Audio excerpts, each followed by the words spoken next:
So మన భారతదేశం స్వతంత్రం వచ్చినప్పటి నుండి ఇప్పటికి చాలా ఎదిగింది. ఫోర్త్ లార్జెస్ట్ ఎకానమీగా వచ్చింది. భారతదేశం స్వాతంత్రం వచ్చినప్పటి నుంచి చాలా ఎదిగింది కాదమ్మా, ఎదగాల్సినంత ఎదగలేదు. ఈ ఫిఫ్త్ ఎకానమీ, ఫోర్త్ ఎకానమీ అని ఇప్పుడు నువ్వు మాట్లాడుతున్నావు. ఇది ఎప్పటి నుంచి మొదలైంది? గత 10 సంవత్సరాల నుంచే కదా. అంతకుముందు అప్పుల్లో ఉన్నాం మనం. మన బంగారం తీసుకెళ్లి తాకట్టు పెట్టాము, IMF లోన్లకి అల్లాడాము.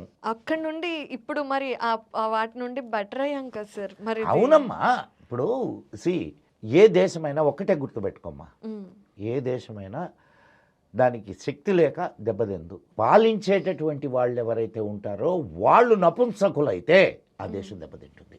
అంటే ఇప్పుడు ఖచ్చితంగా నువ్వు ఏ దేశాన్నైనా తీసుకోమ్మా, యు టేక్ ఎనీ కంట్రీ, పాలించే వాడి మీదనే వాళ్ళ ఆలోచన, వాళ్ళ ఫోర్సైట్ బేస్ చేసుకునే ఆ దేశం బాగుపడుతుంది.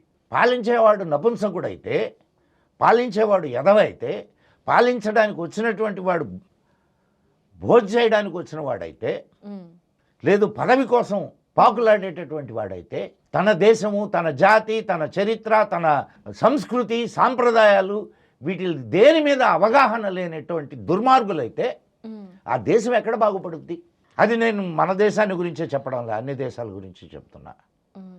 సరే, పాకిస్తాన్ అనేది, బంగ్లాదేశ్ అనేది దానికి ఒక చరిత్ర లేదు, దానికి ఒక సంస్కృతి లేదు, సాంప్రదాయం లేదు. అదొక ఈ రెండు ఒక మూర్ఖ దేశాలు.